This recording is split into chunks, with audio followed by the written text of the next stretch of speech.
Before we get started, just a reminder, junior, senior, 7th period today, juniors and seniors, 7th period today, you guys are going to vote for homecoming king and queen candidates. 5 kings, 5 queens. That'll be today. 7th period, I think Lori will send out the email and it'll go to the teachers and it'll go to you guys. That'll be 7th period. They will not announce who the homecoming court is until Friday afternoon, the very last minute of the day. Plus, they'll send out the email in case you're gone Friday. They always do that at the very end of the day as well. If you happen to be a candidate, congrats. You have to show up Monday morning at like 7:45 dressed to take pictures for papers. Okay, do not show up in your pajamas. Okay, so keep that in mind. You'll have a bunch of other forms to fill out for, homecoming. We do all those announcing and stuff, but they'll do the major vote, the whole school votes, on who the actual king queen is next Tuesday. So today is just to get who the court is. So 5 each. If you're not going to be here, I think she sends out the link by email so you can vote. Okay. All right. The section we're in today. This is the last day of it. We're going to do P.3, radicals and roots. Basically what I want to cover today, do a few examples of what radicals are, simplest radical form, for variables and whatnot. So we got to work on the simplest radical form. We talked about that Friday. That Friday, I think it was the first day we really kind of hammered down what simplest radical form is. We started talking about variables. We did other types of roots. So we did cube roots, all the different roots. We're going to cover that one more time today. Are you comfortable simplifying, variables if they're in third power or fourth power, that type of thing. Some people, I'm betting on most people, like the one where you just separate and you just circle pairs and kick them out. You don't have to do the whole fraction rule thing if you don't want to, because it won't hurt my feelings. So I want you to be comfortable with how to simplify. But the goal today, we need to talk about quotient rule. We didn't talk about that too much on Friday. I do want to make sure that you know how to simplify a radical if it's in fraction form and it doesn't simplify right away. Like you can't just divide the top and bottom out. I'll do kind of an example of each. And then the last thing is this is something we haven't even talked about, the sum and difference. Like what if they're trying to add radicals together? There is a specific way you could do it. It's not like a set rule, but I'll kind of show you kind of examples that could add together or subtract. Okay, so this is kind of our goal today. Hopefully that makes sense to you. Yes, you do have homework today, which will be due on Thursday. Will we get 2 homework assignments this week? Yeah, just 2. So the last one you get will probably be, probably the next homework assignment you might get is possibly like Friday or Thursday, somewhere in that time frame. And then you'll get until later on next week, probably get it turned in or something. Will we be here on Thursday because we have that test? No, you probably won't. So that's why I'm saying it'll be sometime this week. So no, because what is it, the NACR test, something like that? It's a new test. Yeah, okay. So are you teaching that day? If I have classes, I don't know, because I know 9th period I will. So whatever we do, I'll post a video. But if, let's say you guys are gone during my class period, because I don't know what time it is, I think you guys are gone. Whatever you guys miss, I'll just cover Friday when you're here. But the video will be online, which will be weird. It'll seem like I'm doing the same lecture like twice. But if you're not here, obviously we need to go over it. So we'll kind of keep that in mind. But yeah, so potentially 2 assignments this week, so keep that in mind. Okay, even if you have class Thursday or not, so kind of be aware of that.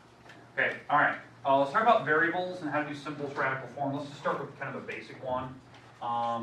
Just kind of make up something here. Let's go 28 x to the 4th, y to the 3rd, z squared, and I want to just take a square root of it.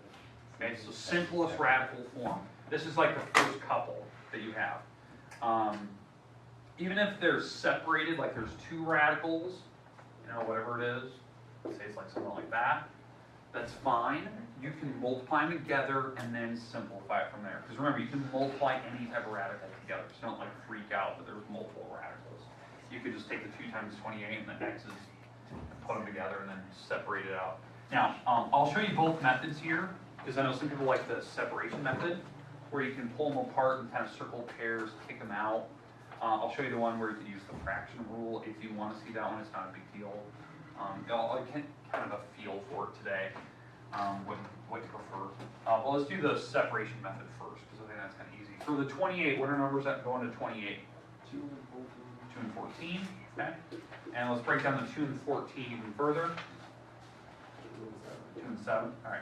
So that's breaking down the 14 and the 28 as far as you can to this. X's. Obviously, X's are X times X times X times X. There's 4 X's. The Y's, there's 3 of those. And then there is 2 Z's.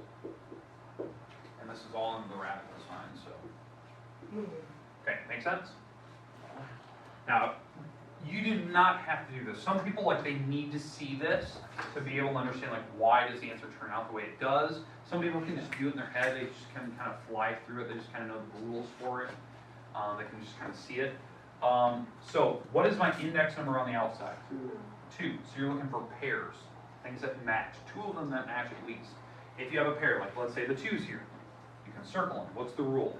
Circle, cross one out, take one. Cross one out, kick one out. If it's a cube root, or a 4th root, or a 5th root, you're looking for like pairs of 3s, so triples, or quads for 4s, or quintets for 5s. You're looking for things that match this index number, so like 2 or 3 numbers that match. If you have that, you cross them all out except for one of them, and you kick it out. That's how it works, even for triples, like cube roots. Cross them all out except for one, and that's the one that's getting kicked out. So cross one out, kick one out for this one. Okay, 7s, I can't do anything. There is a pair of X's. There's actually 2 pairs of X's. There's a pair of Y's. There's a pair of Z's. So what's the rules for those? Cross one out, kick one out. So this one gets crossed out, gets kicked out. Crossed out, kicked out. So far there's 2 on the outside. There's an X, there's an X, there's a Y on the outside because I had to cross one out and kick one out. And there's a Z. There's a Y and a Z. And now what's left on the inside of the radical? There was a 7 still in there that I didn't circle, and there was one of the Y's that was still left in there that I didn't circle. And if you want to combine these down to your final answer, the final answer is going to be 2x squared y z, and then the 7 y's in the radical house. This is technically the right answer, but again, if you check the back, what might the back have? Radical 7y. Yeah, they're going to have radical 7y, and what else? Absolute Two. value bars. Yeah, they're going to have absolute value bars. They're going to probably put absolute value bars around the y and the z. Now, why just those 2? Why not this one? Why not the x? It's squared, it's going to cancel out the negative sign anyway. So like, that's why they're going to probably put the absolute value bars. You could separate them in their own, or you could just put them in one for the y and the z. Question? I thought you said that they put the things at the end. The variables or the radicals? Like the radical, they put the radical first and then the other stuff at the end. Oh, you mean this part right here? Yeah. Yeah, it doesn't actually matter where you put it. Sometimes the book will do that, like when they write it out. I prefer, like when you write your answer, you put the radicals in the back. But yeah, you're right. Sometimes the book will do this. 7y, then they'll put behind it the 2x squared, the y, the z. Like they'll do something like that, which I think is stupid. But so you got to watch where that tail is. So, okay, good question. Didn't even think about that. Anything else about that problem that you're not quite getting understanding? Now, do you have to do it that way? No. I just want to show you like that method. For some people, they like that. It just makes sense. There's not a lot of thought process there. If you're that person that's just really good with perfect squares, knowing that the 28 was 4 times 7,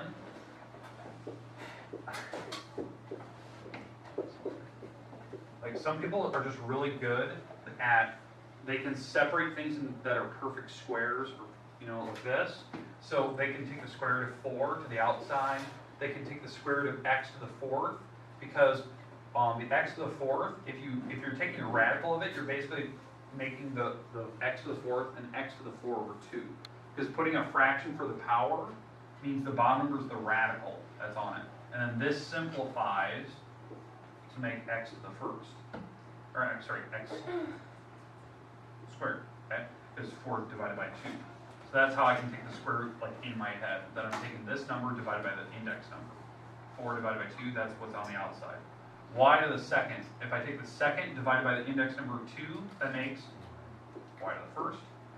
if I take the z that has the second power and I divide that second power by the index number, that's z to the first. That's like how I can take square roots really fast for variables. I take these divided by the index number. And then whatever's left, whatever I didn't take the square root of, like the 7 and that y, that's fine. Because now why I did this, when I separated the letters, I always separate the things that I know that I can divide by the index number. That's how I was separating them. That's why I went to the x to the fourth, the y to the second. If it was like a cube root, I'd separate things into threes, like triples. Or if it's a variable, put like y to the third power, y to the sixth power, something like that, right? And I can divide by 3, if you can, anyway. Okay, questions, comments about how to do that process? Now, I don't know which method you prefer. Do you prefer the weird separation thing, or do you prefer like perfect square rule, or do you prefer fractions?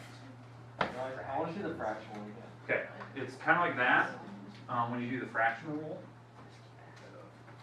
Towel here. Let's go back to the original problem. Okay, when you do the fraction rule, like 28, we're going to put that x to the fourth, y to the third, z to the second. You can take the radical off and just put it as a half, right? Because half is the square root. It has an index number 2, so it's half. If it was a cube root, put a little 3 down there, 1/3, and you distribute the halves to everything.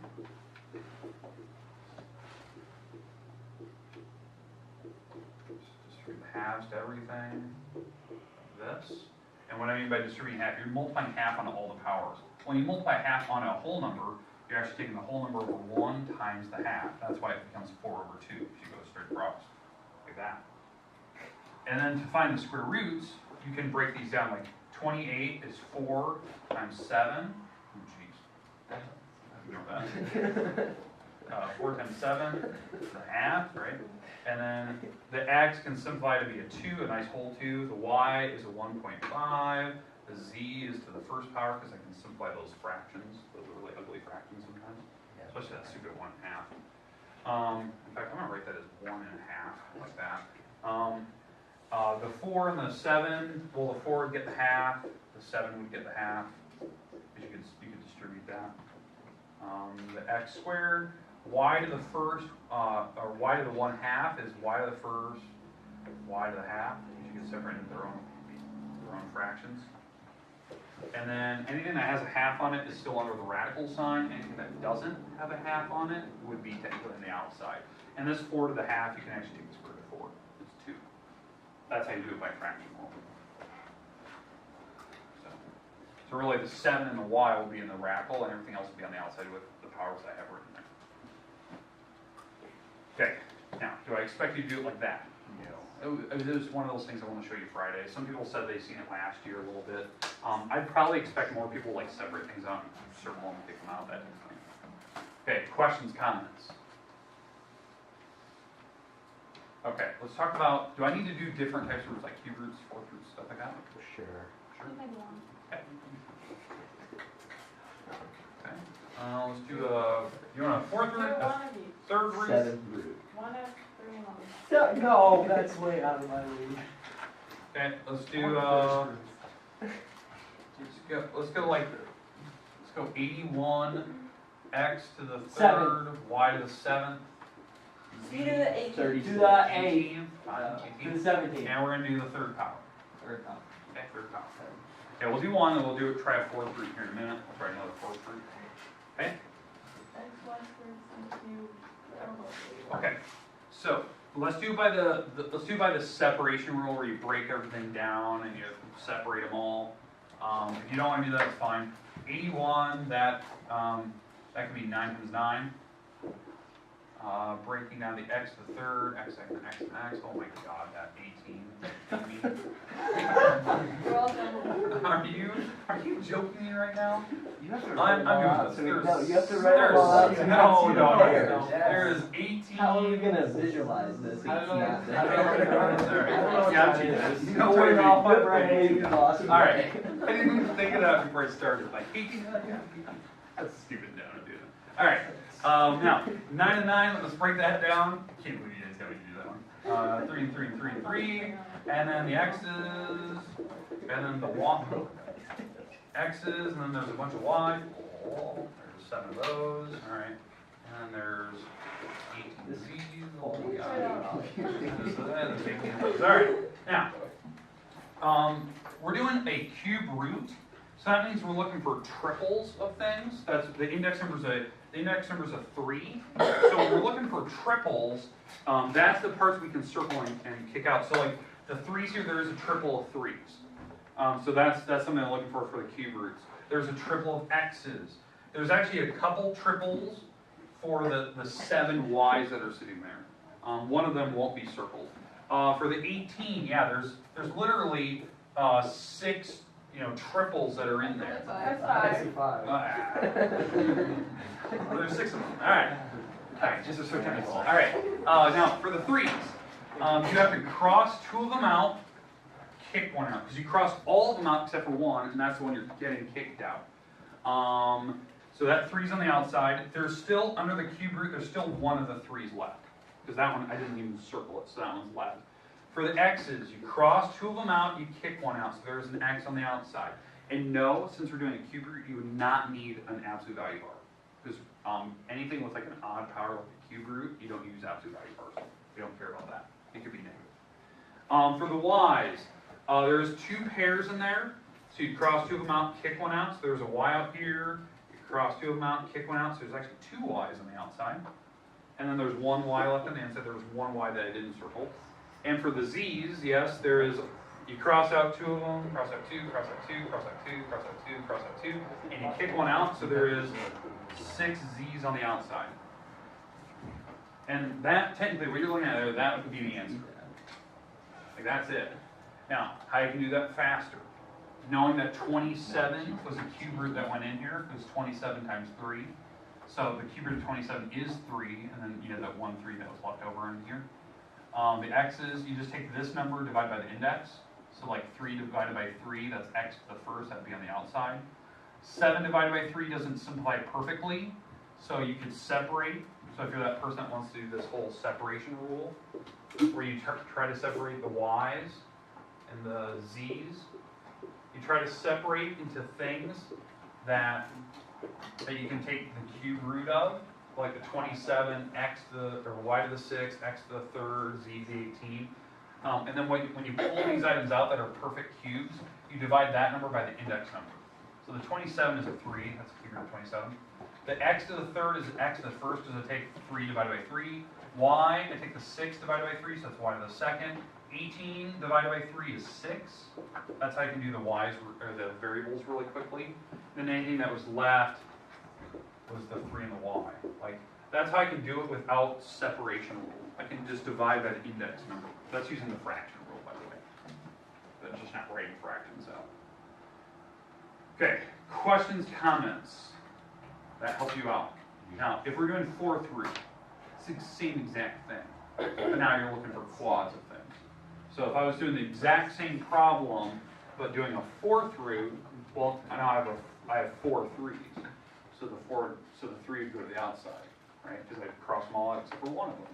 If I was doing the 4th root, the x's I couldn't do anything with it. The 7 y's I could. There's at least 4 y's in there, so I could cross them all except for one and pick one out. The 18 of these things, yeah, I could circle 4's of them, right? It'd be 4 groups, and then there would be a couple left over. Okay, questions with how to do 4th roots or 3rd roots or variables? These are good things to see, at least once in a while. Like, some people just need to see that. They need to see how to do it.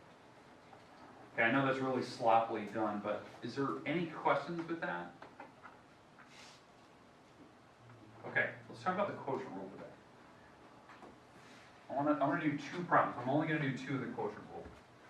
Because I want to show you there's 2 cases that could happen. There's a case where you could have a problem where it simplifies, and there's a case where there's a problem where it may never simplify. So something like this. 15x over 7 in a big radical. Or we could have a problem like 48x squared y over 2x, and we're doing a square root. Okay, and these could be cube roots for all I care. Yeah. So one of these problems will simplify, one of them won't. And I want you just to take a look at this just for a minute and think about that. What I mean by simplifying versus not simplifying.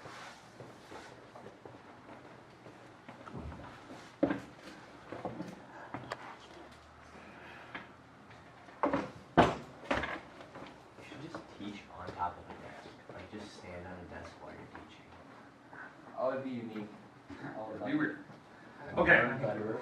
which one of these is going to simplify? Yeah, the right one. At the beginning, it will simplify, and we'll have to try to break down after that. But this one, I can't divide these out. The 15 and 7, you can't divide. This is the one that you need to be kind of careful of.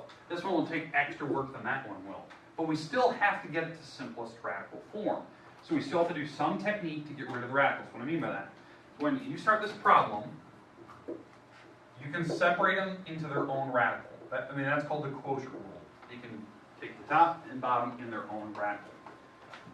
The problem is, we need to get rid of the radical off the bottom. I don't care if the top ever simplifies. Like, you can't break down 15 and an x. In fact, you can't, because it's a 3 and a 5 and an x. So there's no perfect pairs in there for x squares. But for the 7, I need to get rid of this radical. This is the goofy part that a lot of people struggle with, is like, how do you do that? Well, you need to change the bottom into a perfect square.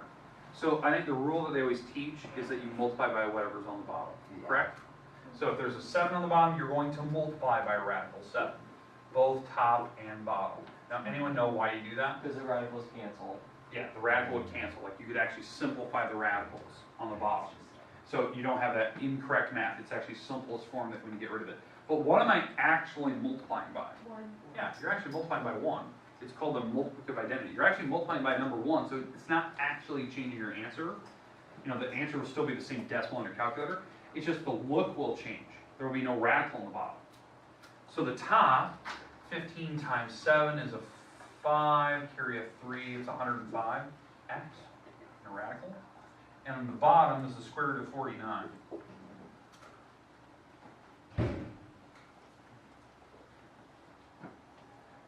And so now that I'm here, now I can take the square root of 49, which is 7. And that would be my final answer. Like, the top doesn't even simplify. It's just 105x. I'll explain why that doesn't simplify. And this bottom number is a 7. Like, that's simplest form. Because the top, what makes this 105 is a 5, a 3, and a 7. Those are prime numbers. You can't even do anything with them. There's no pairs. And then an x. So, like, that's it. The simplest radical form is when you're broke down a radical into prime numbers, and there's no radical on the denominator. So that's the answer. Like, that's it. You're done. Just make sure when you're doing that, make sure the 7 is not under the radical. So usually this fraction bar needs to be pretty big to show that the radical sign didn't stop. It's not going all the way down. Okay, we good? Now on the other side, we don't have to worry about it, because this one's kind of easy. You can actually just divide these first. What's 48 divided by 2? 4. And then I can divide the x's to be an x, and the y doesn't, and like there's no fraction anymore. So I don't ever have to worry about the denominator. Even if these were in their own separate radicals, like this, you can change it back to the problem I just had here a little bit ago and do the same work. It's still a part of the quotient rule that you can go back to a 1 radical and then simplify from that. And now the only thing I can do here is the 24 can actually separate because it has a 4 in it. It's 4 times 6. Or if you separate it to all the different letters or numbers. The square root of 4 is 2. The 6 and the x and the y aren't going anywhere. Like, that's your simplest form for that problem. You can do this with cube roots. You can do it with fourth roots, fifth roots. It's the same exact work. You just, when I'm breaking down 24, I'm trying to see is there a perfect number that would go in there. In fact, 24 does. If I was doing a cube root, and I was here and it was at cube root, I'd probably break that down to 8 and 3, because 8 is a perfect cube number. And then I could get to 8 out. Take the cube root of 8. Okay. I didn't give you very difficult ones for these. I didn't. I just picked two that could you do it correctly. Do you know how to simplify it if it doesn't, or can you do that if it works? Okay, last thing, sum and difference is our last part today. This is it. Sum and difference. These are ones, I don't think we talked about it in this class. You've probably seen it enough times in other classes, you kind of know how to do it. Something like this. 2 root 2x, and we're going to add a square root of 8x to it. Okay, we're going to try to add these together. Can you add those right now? No, why not? Because they're not the same. Yeah, they don't have the same radical. Like what I mean by radical is that they don't have the same like radical 2x behind it, right? Out front, you know, the front does kind of matter. You know, we're looking for whole numbers. You know, if there's letters and variables on the outside, yeah, they have the same variable and stuff. But I'm talking about the radical in the back is kind of like the big differentiator right now. Right now, these are two different radicals. You can simplify this one. Like this one can break down. You know, it's 4 times 2 times x, which if I take the square root of 4, that is 2x. Now, can I add these together? Yeah, now you can. The reason why I can add these together is because they have the same radical behind them. So when you add these together, you actually just add the leading numbers out front. Think of like the radical as like a variable. So when you add these together, how many radical 2x's do you have? 4. I have 4 radical 2x's. Because you just add these numbers together, the leading numbers out front. If they have the same variable on the outside, maybe there was a y on the outside, that's fine, you can still add. There'll just be a 4, 1 on the outside. Okay, make sense? How do you do that? They have to have the same letters on the outside and or the same radical for you to be able to add them. If they are different, you can't add. I mean, there's some problems that I saw in the book. It was something like this. It just kind of made me laugh. It's kind of comical. This is the problem that they had in the book. I didn't pick it, but this is a problem that was in the book. And I just looked at him like, are you kidding me? You kidding? Like, I'm not even going to bother with that question. That thing is going nowhere.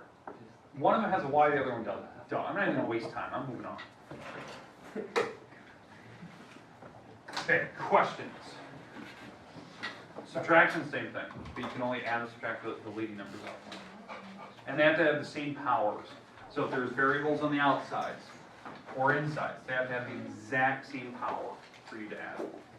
Okay, here's your homework today. This homework is due Thursday. Now I know a lot of you are gone, but what does that mean? So you have to turn it in some point Thursday. Finish. Like done. You have to turn it in some point, maybe at the end of the day or something, so don't forget. Okay, here's your homework. And again, I did jump around a lot, so Should be there's just a like lot that. in Should here. be finished. Okay, page 43, here's your numbers. Okay, it's page 43, it's 14, 16, 18. Wait, can you just pause? Yeah.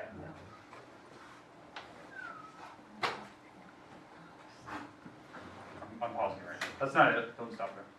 Okay, we I good? think that would. Yeah. Okay, I like 14, this. 16, 18, 26, 28, 34, 36, 44, 53, 68, 74, 78, and 8.